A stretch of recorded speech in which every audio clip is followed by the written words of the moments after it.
The legal world has its own terminology, and this is why we need to take the time to look at the words. There'll be people that'll overlook all these videos and they'll just go down a path that they already know, but they're going to miss some key points by doing that. And it's amazing how much you learn by doing the research. So every day, I just find that the actual research on words and the meanings is almost infinite. It's beyond what one man could possibly accumulate in a lifetime. So I do my best, and most of it has sunk in to the point that it is almost like a recall based on demand of someone asking a question on a certain word. And that helps me, especially if I'm returning an email, because many of the emails are, of course, going to be returned with the use of diction and writing. And if I don't know the words, and if I put the wrong words in, these are all things that lay as a burden on me. So many times I'm very careful on the emails. It may not happen immediately upon a request to get an answer or response, but many times it's because sometimes the emails are so confused, they go all over the place with words, that it makes it difficult to actually give them the simplest answer because of the amount of confusion that is displayed in the email. So I'll do my best to work with you, but at times that is what you're experiencing, is the delay not getting an email back. Now today we're dealing with the word donation. I call it donation more than not, even though it's not enunciated as donation, it's donation, but it comes from the Latin donatio, and you need to do a little bit of research on that. So I'm not going to go down every single law dictionary and dictionary available to me to explain this to you. I want you to do a little bit of research, and if you find something key or interesting or notable, basically send an email about it, what you found, and then we can share it on these videos, because this is what this is about. It's a learning experience, but it's also to share. We're sharing knowledge from God, and we're also protecting ourselves from evil at the same time, because we are still surrounded with a very, very evil influence out there, and we have not been rid of evil as of yet, soon to come. So when we look at the terms, lawyers like this term. They love donatio, or donation, because it's really putting money in a nation. It has something connected to something that deals with nationality, or something in their imaginary national system of legal titles. So when the money flows through that with your surname as a trademark, they're talking about donation. So the name that is granted or assigned onto you at birth is a donatio, or donation. So it's a grant, and we know the saying was never take anything for granted. Well, there's a good reason for it, because we're going to go through the meanings of these words, but mainly we're dealing with donation, which leads to grant. Then we kind of take it down another direction to see what's the difference between that and a gift. Because we know that your given name is bestowed upon you, a God-given name, as a gift. Therefore, it doesn't have the same at all meaning as it would for these legal terms that the lawyers use, because there's nothing for free in their world.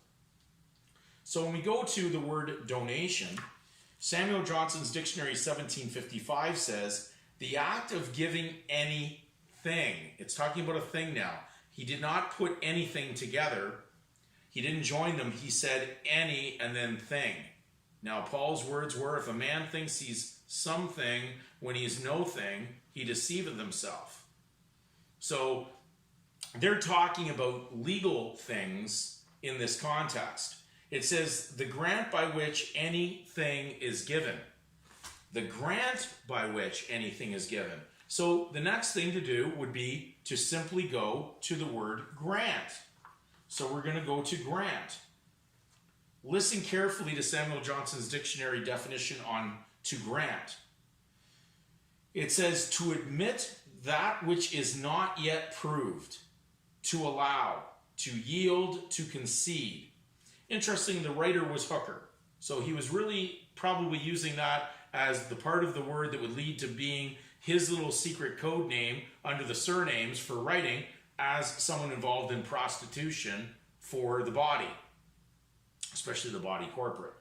It says to bestow something which cannot be claimed, to bestow something which cannot be claimed of right. Now, understand that. To bestow something which cannot be claimed of right.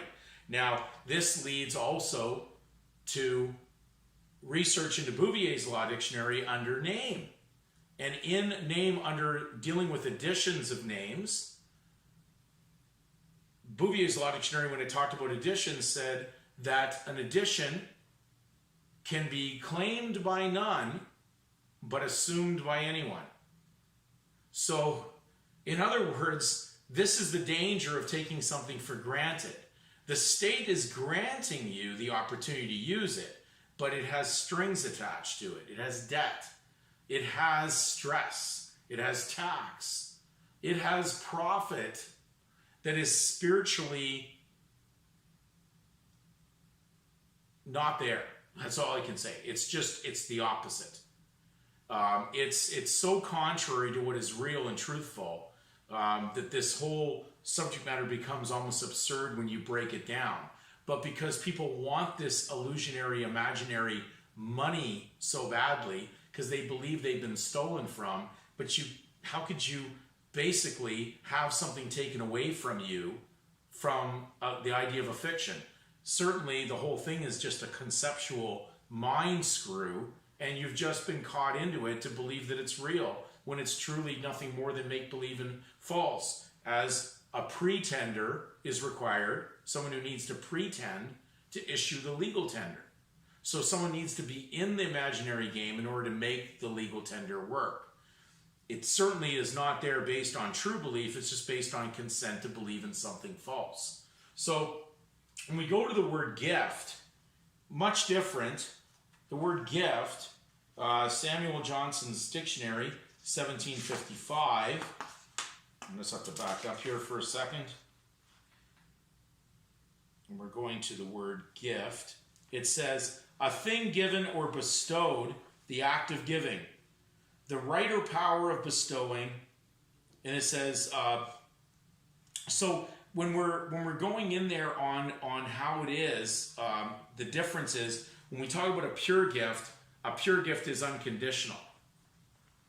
It's given there, so God so loved the world, he gave his only begotten Son, because there would have been no hope without that.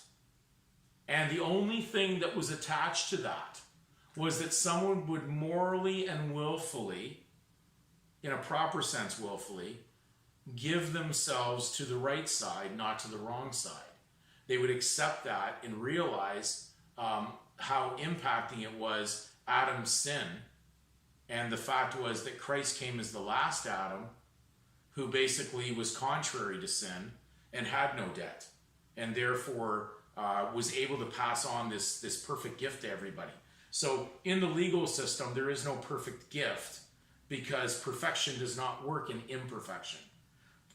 Perfection really does not work in anything related to sin or death. So we have to really look at these words. In fact, when you just look at the word given name, just the word given, and if something's a given, it's a fact. So I marked out the word given when I was marking the sections to read out. It says to give. It says to bestow, to confer without any price or reward. Now let's take that again one more time. It says to bestow, to confer without any price or reward. So nothing taken back. It's a pure gift. And therefore, in the world that we live in, that is never happening, because everything to do with donations that are given to 501c3 registered churches and charitable causes, they all basically have strings attached, because of the fact that people are involved in contract law in the legal, as they're operating in the title that is involved in citizenship in the legal. So therefore, because duties, debts, and obligations come with legal citizenship, you cannot exit that contract while you're participating in it, and of course taking a benefit. So there is no pure gift in legal. that's an impossibility. That's pure fraud that's going on. And when people get their head around how this all works, they're going to have a better understanding of where their 2 feet are going to be, because you're going to need to be courageous to walk out of this. You're going to need to be courageous to move forward. But you cannot be whining about where you are at the moment. You have to have the faith to walk into a direction that you have never been before, based on exercising a muscle of true faith, good faith, not bad faith that works in the legal.